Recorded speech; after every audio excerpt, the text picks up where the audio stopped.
Well, welcome back to Mainely Motorsports, and I say back, and it seems like we just left the air 1 week ago, and we're back this week with a familiar face that it seems like hadn't been on in years, and he said, it's only been since the Augusta show, which was almost 4 months ago, about 4 months ago. You know what, when I said since the Augusta show, I'm just thinking that was just like a few weeks ago, but you're right, now here we are, ready to kick off another season. Yeah, and it's been kicked off, and obviously this past weekend, there wasn't much kicking. No. Kicking in the butt with the weather and the rain and all that, but you know, you get those, you know, and let's get it out of the way. Springtime weather, I think the only people that have had a shot at getting anything done this weekend are Oxford. They were scheduled for Sunday. Everything else pretty much took a bath this week. Yeah, you know, and then kudos to the tracks that made those announcements as early as possible because, you know, people travel, people make plans, and it's funny because, you know, this time of year, you know, when race season starts, you could turn Facebook on in the morning and stay on all day, couldn't you? It's one of the favorite things to do, especially on a rainy day. Right, you know, everybody's a track promoter. Yeah. And then everybody after is like, oh, they shouldn't have done that. Should have waited. Yeah, you were the guy that said they should have, you know. So yeah, and there's been a lot of things on this week's Facebook, pro, con, positive, negative, weather related, rules related, policy related, and yeah, I don't know how we operated when we were young people going to the races, and I'm not talking kids, when we were in our late teens, early 20s, how we operated without Facebook to get us through race season. I used to wait for Speedway Scene to come on Friday to see what happened at the other tracks the previous weekend. I mean, yeah, you're right. I don't know. Boy, it's definitely different. Yeah, hasn't the internet changed the sport?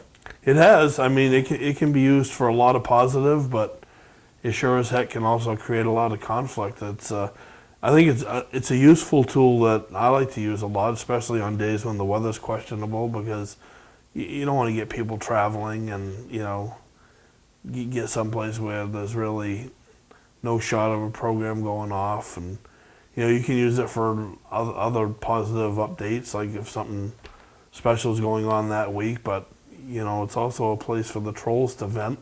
I call them trolls, you know, because you know you get it seems like the same old people are always on there, just, you know, stirring the porridge. And well, it's funny because I'm a firm believer on, you know, I don't believe anything until I talk to the source or someone next to the source, or and you know, and certain things that took place this week, and nothing with the major issues, the supposed, you know, rule violation or tech problem from the past race that relegated the number 7 of Curtis Gary DQ'd, or the policy of, we talked about it all winter, that no coolers and bags and, you know, outside food sources being brought into Beechridge. So, you know, I didn't believe it until I got there and saw that that's what the case is.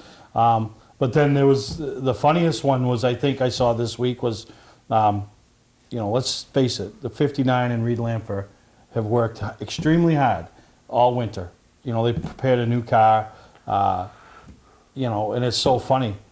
In 2 races that they've raced, the most damage that's been done on that car, you know when it was? Getting out. Nope. No.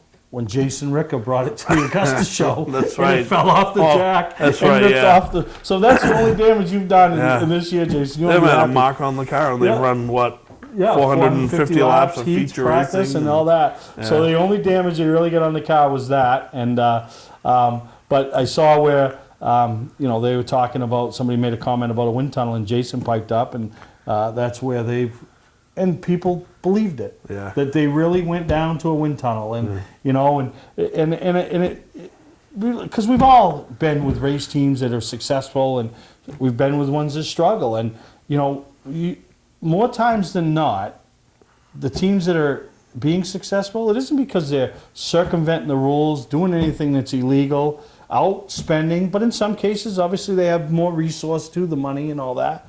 But it's work ethic. Yeah. It's work ethic. And, you know, and it brings me to, and we're going to touch a lot of this today. It brings me to the post that Andy Shaw made about Wally Patrick.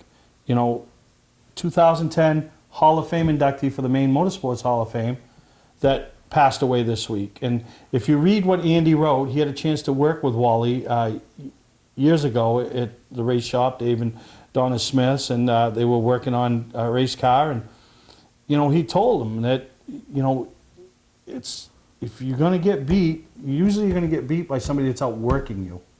And, you know, I'm not saying everybody's not working hard, but, you know, the harder you work at it, the more success you're going to have. I mean, obviously you got to have all the pieces in the pie. You got to have a guy that knows what he's doing. We have a guy working 90 hours a week. If he don't have a clue what he's doing, it ain't going to help you. Right. You got to have a guy to be able to turn the wheel and press the throttle. You know, he's got to know what he's doing. But if you got all those pieces and you can work harder than anybody else, you're going to be successful. And, you know, so there was a comment from a guy that had a lot of success behind the wheel. And, you know, so, and I attribute that to Jason and his gang. You know, all the rumors you've been hearing since the win of this, that, and the other. How about we just say, you know what?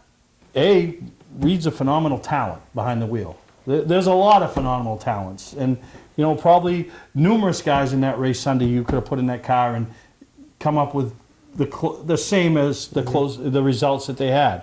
But Reed's a phenomenal talent. Jason and that team that's been together for a long time. Let's think, you know, the only thinking now is Reed Lamper. A lot of them guys have been together as a group with Aaron Ricker, who had a lot of success, you know, at Beach Ridge Motor Speedway on a weekly basis. So, you know, everybody knows each other's strengths and weaknesses. And, you know, that's I think that's my biggest beef about Facebook and the sport today is nobody can just say, you know what, Dan?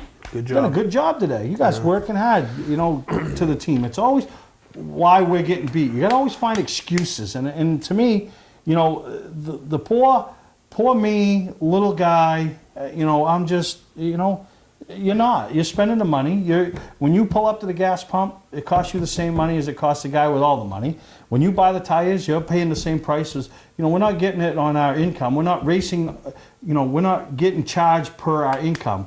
We're getting charged because of the divisions we want to be in. Yeah, races are won. There's an old saying, races are won on those Tuesday and Thursday shop nights. Yeah. You know, if you get to the racetrack and you have to spend 2 or 3 hours thrashing, then you're not prepared. And Jason Ricker has had success with, as you said, Aaron Ricker. He's had success with Tommy Ricker. Everywhere he's gone, he's working a little bit with Rusty Poland now, and of course Reed. So that speaks to the preparation. And you know, you're 100% right. Everybody pays the same for parts. Everybody pays the same for technology. Biggest difference is driver ability. But it all begins with preparation. If the car is not ready and the team is not prepared and organized, then it's never going to work. And you know, and I'm not saying we spend too much time trying to figure out, you know, what they did to beat us rather than what we can do to make our car better. Yeah.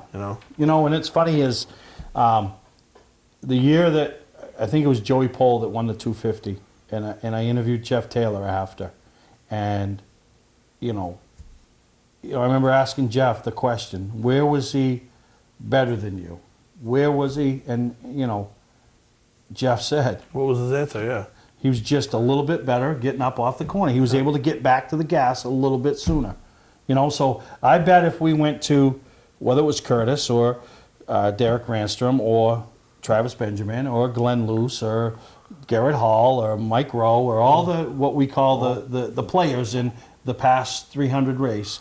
And all Jeff Taylor cars, you know, by the way, those where things are was on fire. Oh yeah, where was Reed better? Yeah. They would all tell you, you know, and even Reed would tell you, you know, he knew he had on any given time or on any given restart. You know, everybody kind of likes the outside. He had 6 to 8 laps that the bottom worked for him. After that, it was a struggle. So he knew he had 6 to 8 laps to make those moves, and you know, and that's, you know, that's the thing that gets frustrating sometimes from whether you're involved heavily in the sport or just a general, you know, observer or the guy like me that's just a huge race fan that just, you know, likes to bring some coverage to the fans is, you know, what's wrong with saying, good job. You guys did a great job. You brought it today, you know, and you know, there's not enough of that in the sport, I believe. No, absolutely not. I mean, again, it's it's unfortunate because it takes away a little bit from the hard work that the race teams, all the race teams, They all put in. They all work hard. So you know? when somebody does get success, you know, it takes away a little bit. But you know, if you're good at what you do, you put all that behind you, and you just keep your head down and keep digging, and you know, you want to be the guy that when you go to the racetrack, everybody says those are the guys we have to beat right there. No, absolutely, and you know, now that we've touched on and we've fixed Facebook, right? Yeah, that'll never happen. Yeah, we but- fixed Facebook. We got I hate to use the word great show today because it's been a tough week in the racing community. You know, when we think back of how 2016 ended with losses in the racing community, and you're like, geez, it can't get any worse, so to speak. And man, we get a week like this, and we made reference to Wally Patrick, and we got a few others we want to talk about, and you know, talk about some of the upcoming events and some of the things that we're involved in, and some big changes around here Big changes. Big changes, I guess. All right, we're going to take a break, and we'll be right back here on Mainly Motorsports. When I started Scotch Recreation, some competitors warned that if I discounted RVs and trailers, I wouldn't last. Well, here we are over 10 years later, still discounting and still growing. That's why we're Maine's largest RV dealer and largest trailer dealer. Forget about MSRP. We start way below that. Get your best price up front. Come see why my dealership sells more RVs and trailers than any other dealer in Maine. Scott's Recreation, Turner and Manchester, Maine.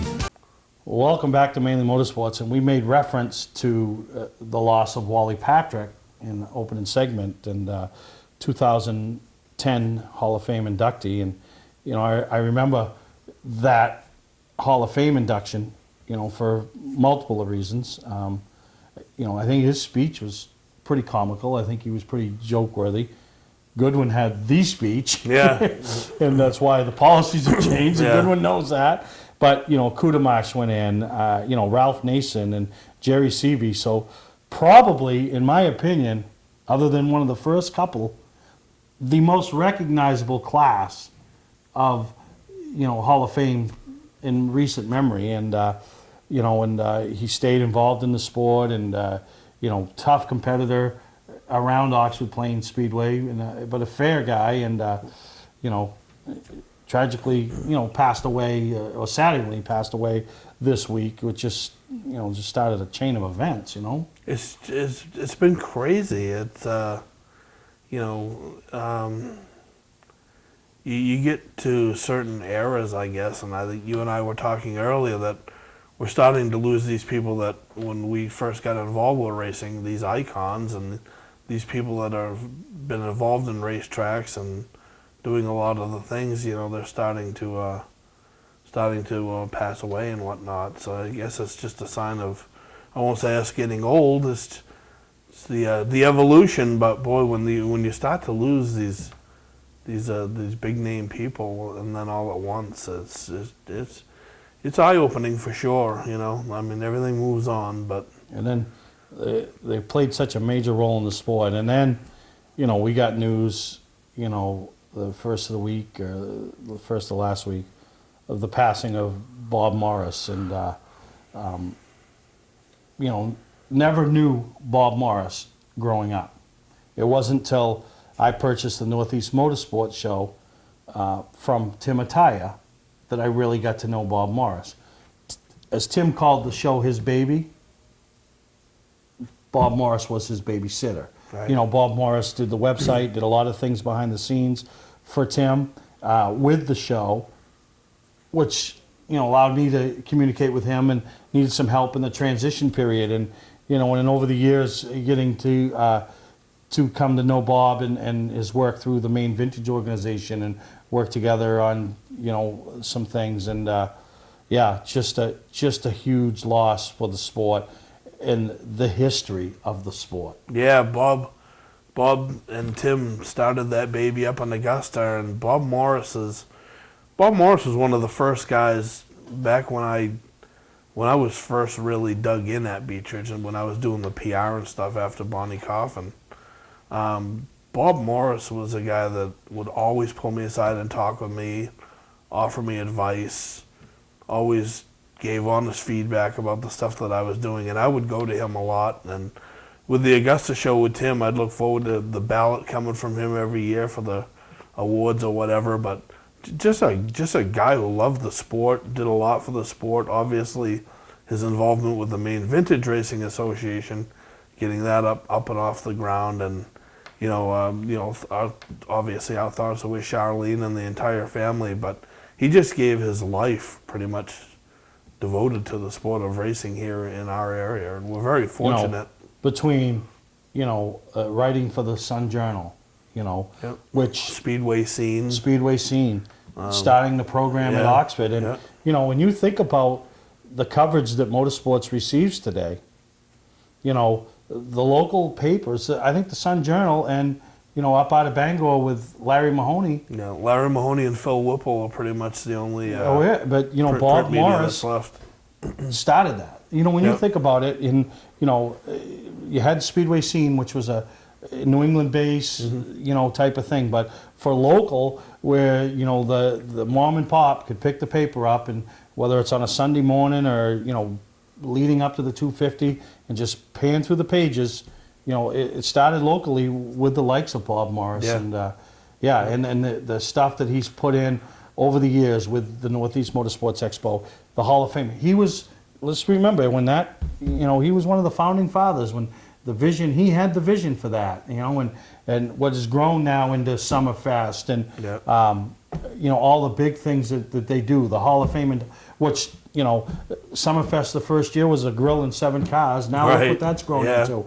The Hall of Fame induction the first year. All the names were going in the first couple of years, but I wasn't at them. But I can't imagine that the attendance was where it is now, that they've moved it onto the main floor Right. of the Augusta Civic Center. Yeah, right. And hopefully the Morris family finds some comfort in knowing that Bob has left all this legacy behind. Oh, and, huge. And moving forward, know that he was one of the founding and building blocks of all of this stuff, and they should be very proud of that. And Bob just did great with everything he put his hands on with racing.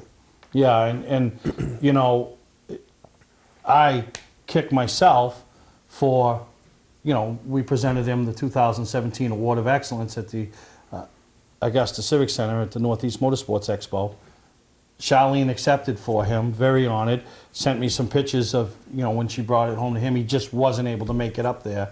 And plans, yep, we're going to get there, and I'm going to, and you get busy, and there's no excuse, and, and it was on my list of to-do things of the summer. We got to take a day and go spend some time with Bob and talk to him, and, which just to sit in the presence of the man that has so much knowledge and is so given so much to the sport, and that Hall of Fame and the Maine Motorsports Hall of Fame and the Maine Race Car Vintage Association, just and I know they know it, but they owe a debt of gratitude to what Bob Morris and the vision. All of us motorsports fans owe a debt of gratitude to Bob Morris for the vision he had to start, which continues, something that continues to grow. It's kind of ironic, and not to translate here, but when you look at Bob Morris and Tom Curley, Bob Morris did a lot of things that the race fan can enjoy. Tom Curley did a lot for the competitors and the promoters that we can all enjoy going forward, and we'll never forget Bob. I mean, he's going to be around us as long as we're involved with like Maine Vintage and stuff. I mean, everybody knows that he was instrumental in getting that all going, but he'll always be here with us. No, absolutely. I want to take a break. When we come back, I want to touch on another loss, and Mr. Tom Curley. And, it ain't a lot of people you put Mr. in front of, and commands the respect. Not because he tells you have to, it's because he's earned it, and that's Tom Curley, who also passed away this week. So we'll take a break, and we'll be right back here on Mainely Motorsports. Ignition won't turn? Wait, don't tow it. It may just be a worn key. Where would you bring it? At what cost? And for how long? At eKeys for Cars, our experienced technicians will diagnose your problem and get you going quickly with a fixed price quote. Whenever and wherever you're stuck, eKeys for Cars comes to you with a new key or ignition repair. Just call eKeys for Cars, the fast, affordable mobile solution to your vehicle key and lock needs. They raise the bar, e-keys for cars. Well, next. It's, I know. Now, I think we may be getting into the Mount Rushmore here now of racing in New England with this one. Yeah, no, you're absolutely right, and I never thought of that. But you know, Friday night, which was before the race weekend was supposed to start, and word got passed around that Tom Curley had lost his battle. He'd been battling illness, and we knew.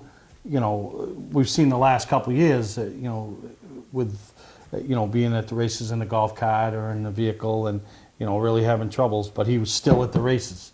You knew when he didn't show up for his Hall of Fame induction, he wasn't at the Governor's Cup, that, he had to really be. Chances are things were not going well.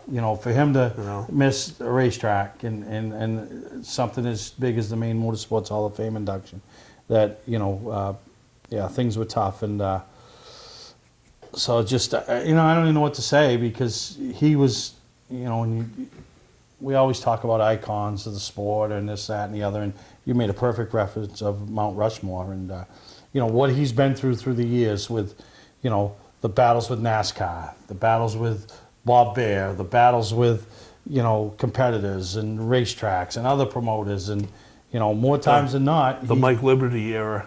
Yeah. that was explosive. More times than not, he, I don't want to say came out on top, he ended out on top, or they found a way to exist or coexist or not exist at all. But, first and foremost, he did things the way Tom Curley wanted to do them, and, he stood behind his beliefs. He didn't hide behind his beliefs. He stood behind them, He would never.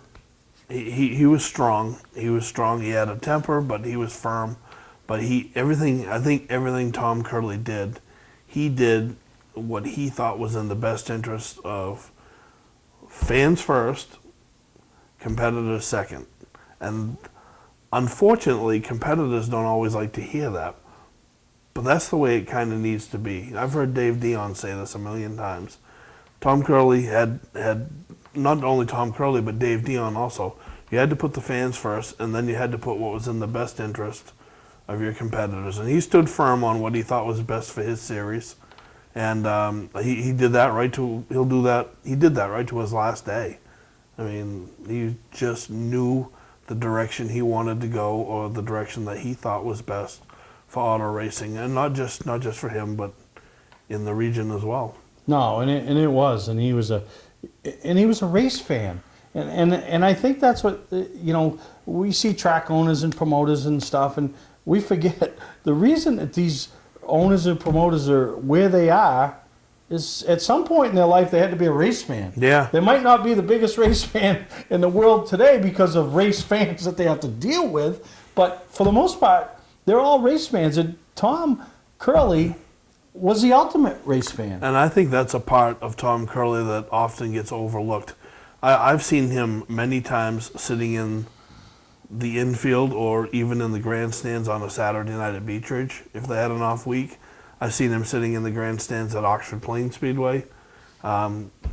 He was definitely a race fan. And you mentioned off air about the Snowball Derby. He'd never been to the Snowball Derby. I think it was my first Snowball Derby, and we were sitting there and having a conversation with Bruce Bernhardt, and up comes Tom Curley to sit with us and talk to us. And he was down there in Florida and whatever, and he's like, you know what?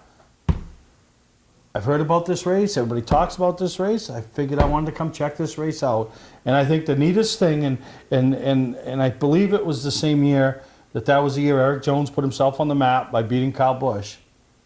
But my other highlight of that race was at the beginning of the day, Tim Bryant and his entire staff likes to honor other track owners and promoters throughout the country that are there to either be a part of or participate in or be a fan of that event, and they recognized Tom Curley, brought him on stage and talked to him about his longevity in the sport and, you know, being at his first ever snowball derby. So yeah, that was quite a memory, and a lot of memories. Everybody, and we talked in opening segment the negative of Facebook.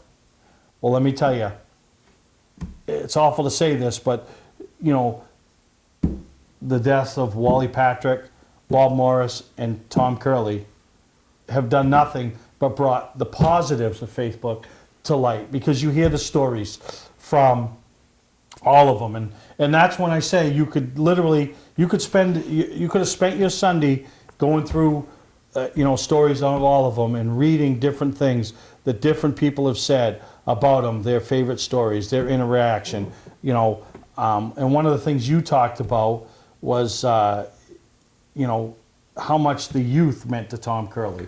Tom loved his young drivers, and especially in the latter part of the ACT years. You know, back when it was Busch North, you know, there was a chance a couple of them might push on, but when ACT took over and went with the late model package, he loved working with young drivers. There was a picture on Facebook of him hugging Joey Pole. It looks like it might have been after an auction 250. Yeah, which wasn't even considered an ACT race. And then you see these other pictures of him, you know, talking with his arm on Austin Terrio's shoulder, or back in the day, you know, a Brad Layton, you know, just guys like that. He loved to see his young drivers come along and progress and do well, and some of them moved on, some of them didn't, but he always took pride in nurturing those young drivers, and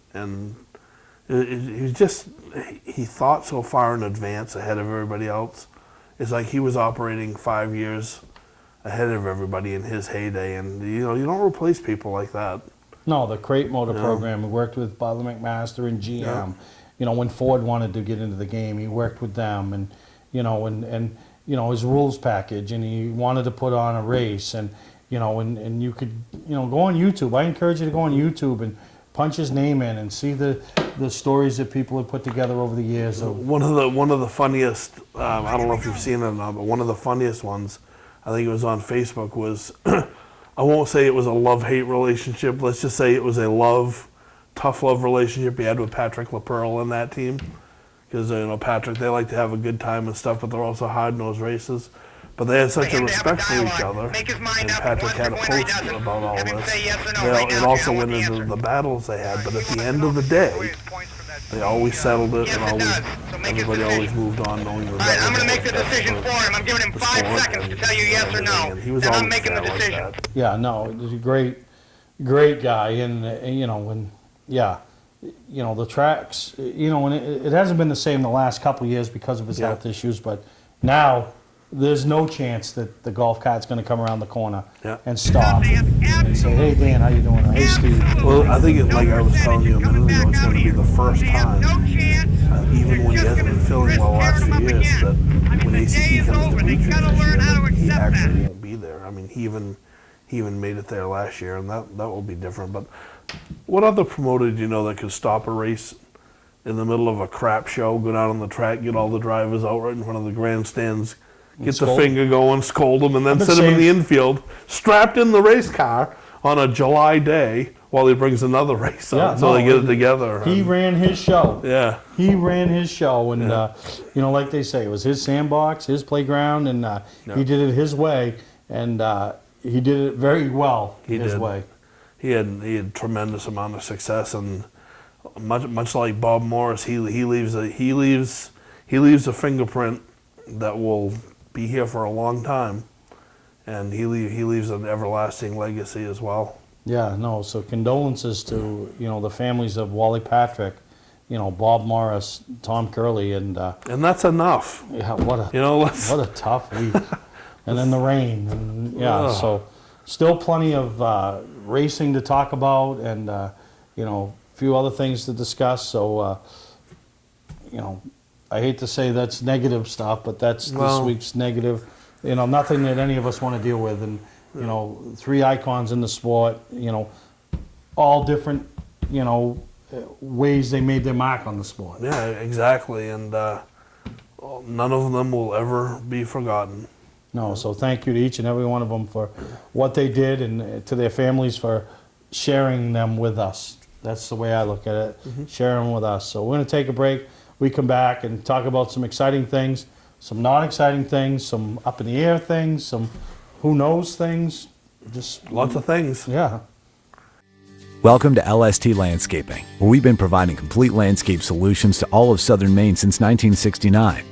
We specialize in year-round landscape maintenance and snow services, including weekly lawn mowing, seasonal cleanups, sweeping, mulching, and so much more. Many more customizable services are available upon request. Please call our office today at 207-878-1578 or visit our website, lstlandscapinginc.com. Mainely Motorsports, brought to you by Moody's Collision Centers, now with 7 convenient locations: Gorham, Scarborough, Biddeford, Portland, Sanford, Lewiston, and now South Portland. Visit us at moodyscollision.com. Scotch Recreation. Whether you're thinking about your first camper or looking to upgrade your current one, Scotch Recreation can help you. Get both our Route 202 Manchester and our Route 4 Turner locations, and online at scotchrecreation.com. Wiscasset Speedway, Maine's biggest and fastest, with $5 admission every weekend and loads of family fun. Check us out at wiscassetspeedway.com. Wiscasset Speedway is back, and we have the cure for your need for speed. Maine's biggest and fastest proudly presents 8 feature divisions, including Pro Stocks, late models, 4-cylinder Pro Stocks, modifieds, and more. Plus special features throughout the season, including the Nelcar Legends, the Wicked Good Vintage Racers, the NEMA Midgets, Enduros, and more. All this fun, all this excitement, all for just $5. Wiscasset Speedway, West Owner Road, Wiscasset. Online at Facebook and wiscassetspeedway.com. Well, now we can talk some racing that didn't happen that's gonna happen. Yeah. You know, Change direction a bit here. Yeah. So everything, most everything got affected this past weekend, but luckily they all had vision, other than poor Group 1 at Wiscasset. They can't buy a break, can they? This one I love the concept of the Group 1, Group 2, but when every other week rains, yeah, the concept ain't working for them poor competitors. But in fairness to Wiscasset, they're going to do something. They're going to get them guys their races, and they want to get their points underway and all of that. But I was looking forward to going to Wiscasset Saturday. I don't get a chance to get up there much, and it was on my schedule, and oh well, what can you do? One thing I liked that they did right off the bat was when they knew there was going to be trouble, their big event was going to be the Nelcar National Qualifier that Amsoil and Four Seasons Synthetic has heavily stepped up in a big way, tripled the purse, big trophies, trying to draw some outsiders in for the National Qualifier event. Well, they know the weather's going to affect, even if it doesn't rain, it's talking rain, people ain't traveling. So they had already Friday made the determination that event was going to be pushed off to the 13th. And if they did race Saturday, there would be just a regular Nelcar race. So, which was a moot point because everything just rained out. Kudos for that. Yeah. So, but this Saturday, the Nelcar National Qualifier is taking place up at Wiscasset, and they'll get their chance to try out the new Victory Lane, and which from all pitches, just unbelievable what I've seen there, and like you said, all good to have that controversial winner. But that just adds to that's why they have policemen at a racetrack. So they have security. So should be a great event. Up at Wiscasset Saturday night. And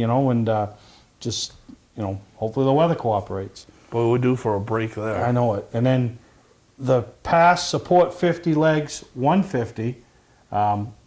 Luckily for them, they had a week off coming up that they can just move the whole program forward. So everything's the norm, pretty much the same schedule as it was the week before. Friday practice, Saturday the event, which starts a little earlier than normal, I think. But their website's not up quite yet, but they're working on a new website, so you could go to their Facebook page, which will give you all the information you need.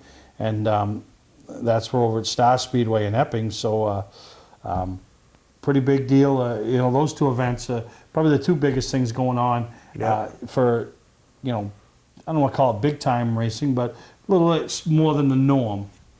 Yeah, I'm not sure what the plans for me is going to be Saturday. Both of those are good events, but I know at 5:30 Saturday morning until like 12:30, I'll be at the Cross Arena. We have security for the USM graduation, so after that it'll be decision time about where to go. But again, we'll probably have to keep an eye on the weather. Unfortunately, like you touched on, this is happening earlier in the year where there's some open dates. Yep. This happens in the summer when everything's all jammed up, then you kind of run into problems. But hopefully we'll all get this out of our system now and we can settle into a normal routine.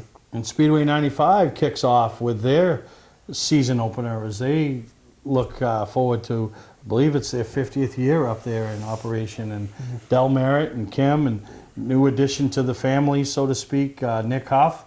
And as they try to upgrade their program and, you know, just keep moving forward in the sport of short track racing. Yeah, we need to get everything up and running here, and Speedway 95, 50 years. Geez. There's some stories to be told there, I bet. And we're pretty excited because the following week, Mainly Motorsports will be in attendance with Mainly Awards, and we're going to present some of our, I'll call it world famous. But world famous. World famous, but it isn't. It's they're becoming world famous. Yeah, they're becoming world famous. The hardware everybody likes to get. Yeah. Is we'll be bringing the trophies up to Speedway 95 for their May 20th event, presenting them to their 4-division top 3, and pretty excited. You know, bring a couple bikes and anybody that's looking to be a part of that with some gift certificates or anything that wants to support us as we support the racers up there at Speedway 95. You know, reach out to us and just. I like how now that you're in the trophy business, you even messing with that. We were talking earlier about some of the ideas you have coming up that you're doing trophies for. It's like all cool ideas. Everybody's gonna want those. Oh yeah, I won't spill the beans, but no, it's good. And we did the ones for the Granite State Pro Stock Series. Lee reached out to us and, you know, asked us to do some stuff for them.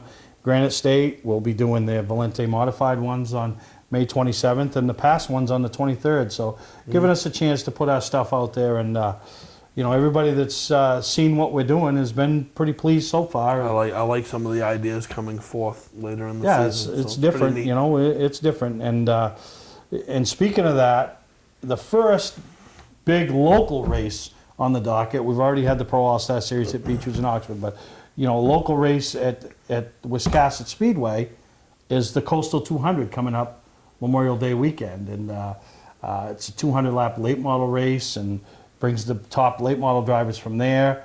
Some of the outlaws that have late models still, they bring them some of the AT guys. You know, it's usually a tough weekend for some of those guys, but they have a great car count, and it's a pretty good paying race. There's lap money there, and I encourage any small business that wants to support a track to support Wiscasset that weekend. Is, you know, for $25 you can buy a lap, and you know, 10 of it goes back into the lap leader, and like 15 of it goes to the purse. So it builds the purse up, so everybody gets a piece of the pie. You know, so it's a neat concept. Yeah, similar to what we did last year with the Granite State race. You know, it's always good at the end of the day that the pie gets split and everybody gets some of it, because it helps them get all back to the racetrack the next week. Then one or two guys get all of it, and the other guys struggle to get back to the racetrack. Right. No, neat concept.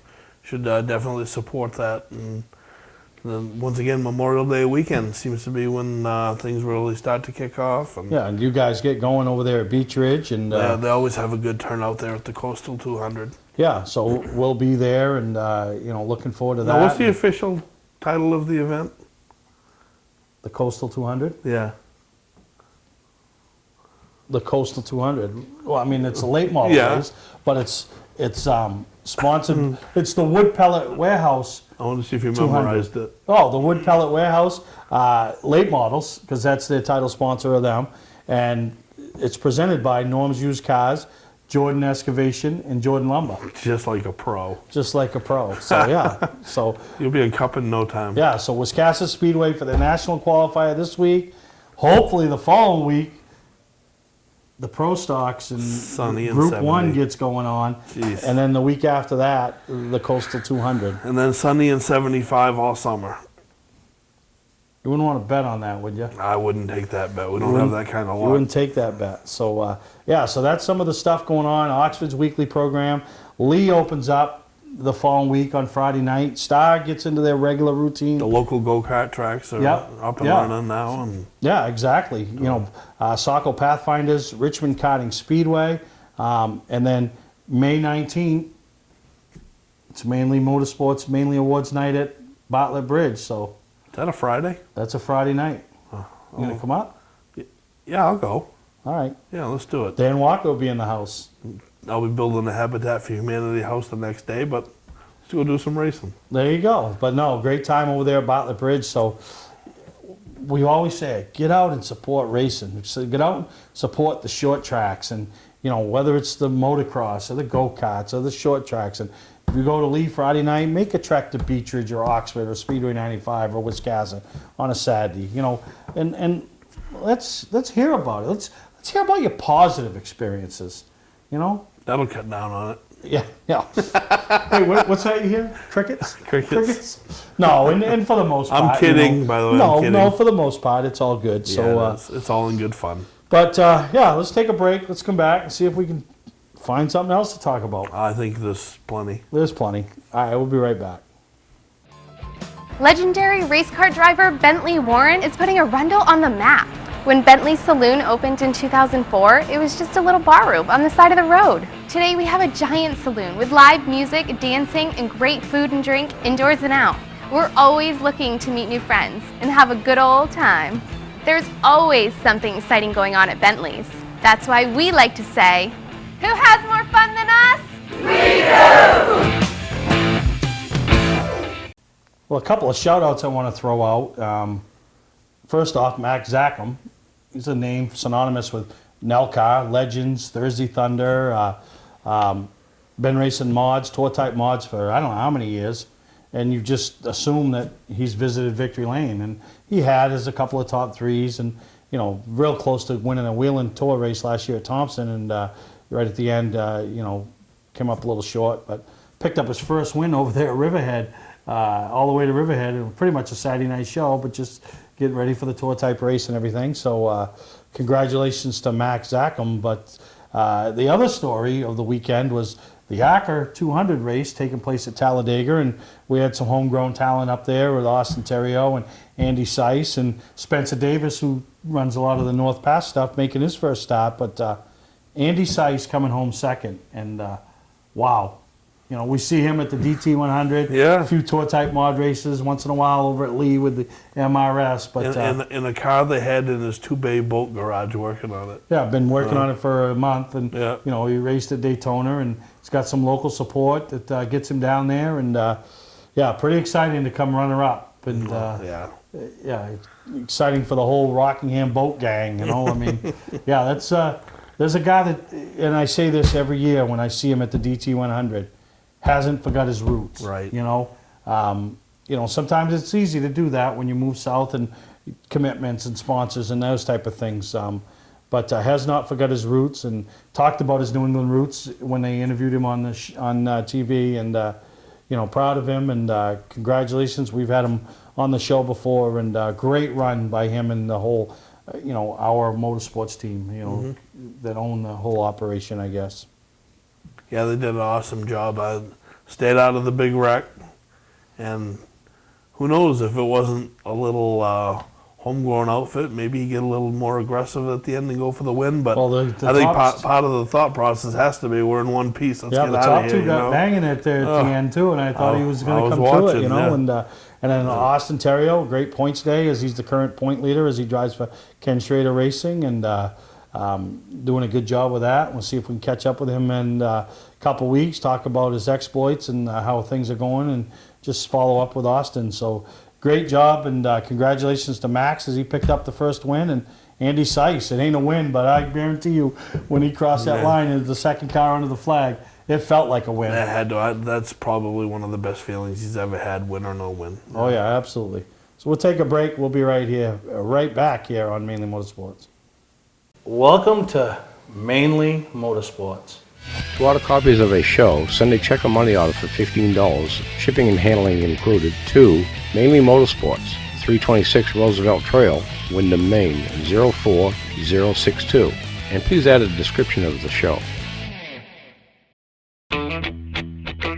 A Maine racing tradition continues Memorial Day weekend with the return of the Coastal 200, presented by Jordan Lumber and Jordan Excavation, Sunday, May 28th at 2 p.m. at Wiscasset Speedway. Catch many of the top late model drivers in the region as they go for their share of a big payout and the title of Coastal 200 champion. Plus, you'll get modifieds, Strictly's, and Outlaw Minis. So join the fun and make it part of your holiday weekend tradition. Sunday, May 28th at 2, the Coastal 200 at Wiscasset Speedway. For more information, go to wiscassetspeedway.com. Patman's Redemption and Agency Liquor Store is located at 95 Tanberg Trail in Windham, Maine. With over 400 feet of hard liquor and 15 doors of ice-cold beer and soda, Patman's can handle all of your beverage needs. And if it's wine on your agenda, we have over 300 varieties in stock. Then when the party's over, Patman's can handle all of your Maine returnables, and we welcome all bottle drives. And if you're late for the race, drop off the bottles and pick up the cash at your convenience. Hey, this is Pat Man himself, just letting you know that Pat Man's is your one-stop shop for all your thirsty needs. For a trusted name in residential and commercial site work in the southern Maine area, call Peter Pettit Excavating. We can handle everything from the complete house lot to those nasty water and sewer line repairs. Septic systems are another area that we specialize in. During the snow season, Pettit Excavating has the equipment to handle any size job. And when the race season arrives, be sure to follow the number 7 Hewitt's Family Restaurant Chevrolet on the past Super Late Model Tour. Call 207-282-9305 to get the job done right. That's Peter Pettit Excavating. Mainly Motorsports, brought to you by Four Seasons Synthetic. See them for all your AMSOIL product needs. Town Fair Tire, with 6 locations in Maine: Auburn, Augusta, Bangor, Biddeford, South Portland, and Topsom. Well, welcome back to Mainly Motorsports, and I don't even know how to start this one, but I think the best thing to do is just jump into it and get it yeah, out and there. I say it's not a big deal. I guess it could be a big deal, but there's everybody that's sitting there tuned in to Time Warner Channel 9, whether it's Wednesday night, Friday night, Thursday morning, Saturday afternoon. Whenever you are watching Mainly Motorsports on Time Warner Channel 9, you ain't doing that much longer.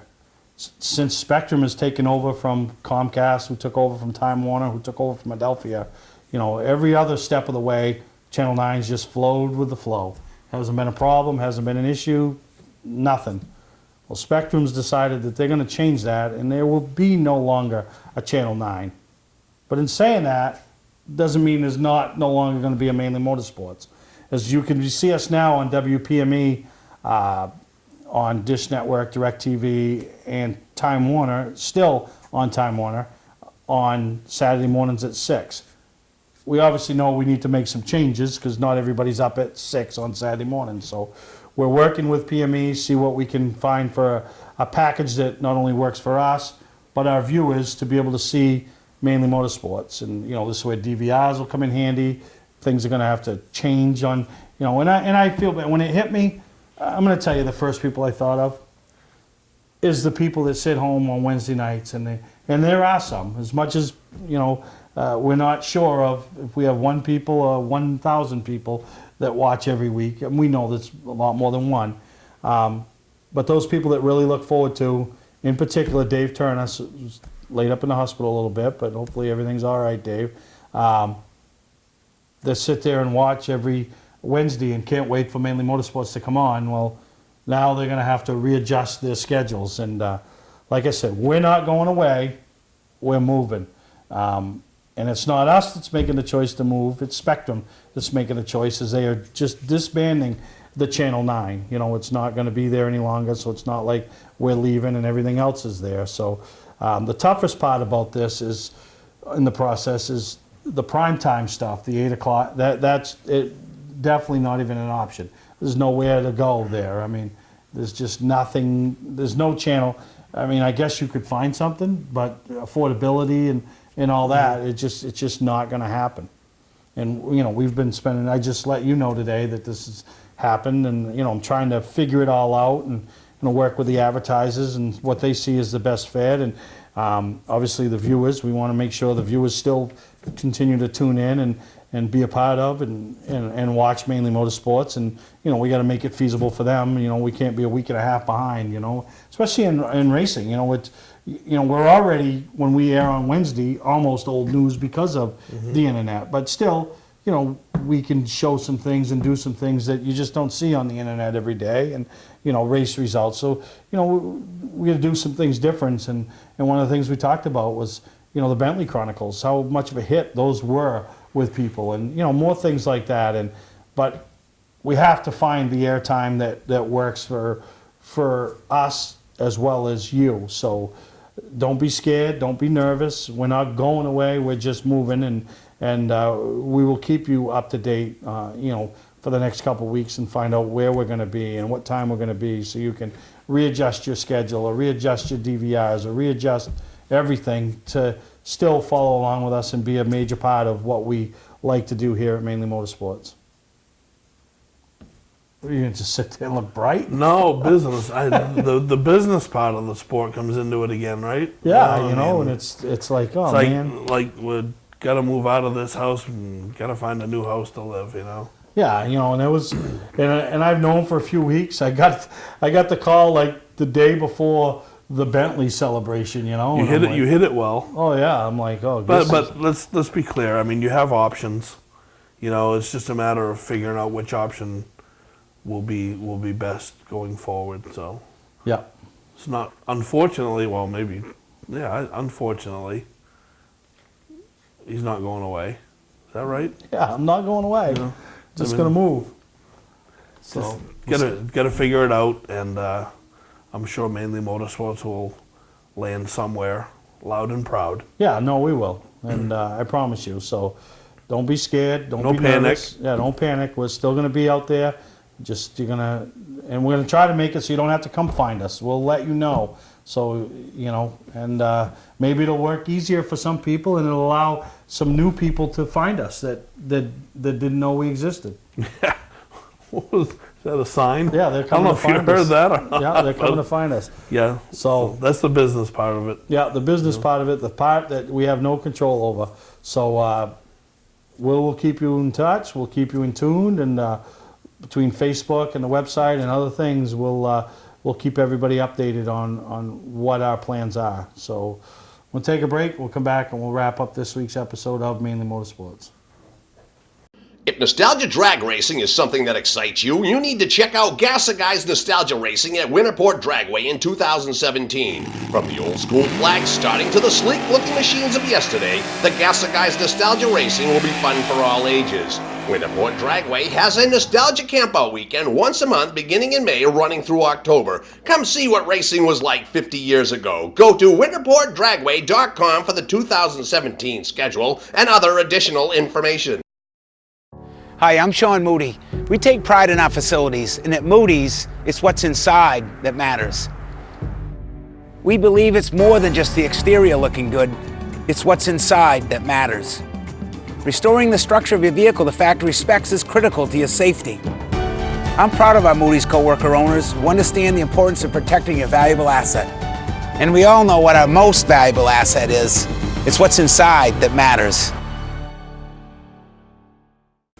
Well, earlier in the show, Dan, we talked about losses, the 3 losses that the racing community suffered, and obviously there's families behind the scenes of the racers that have suffered, and condolences to, like we mentioned, the Patrick family, the Morris family, the Curley family, and extended family and friends. But there was another loss this week that really slid under the radar, but for obviously King Motorsports, it was a huge hit. And for me personally, I knew this individual, and the individual I'm speaking of, his name's Terry Nichols. I met him through I call him 4 great years at Richmond Karting Speedway.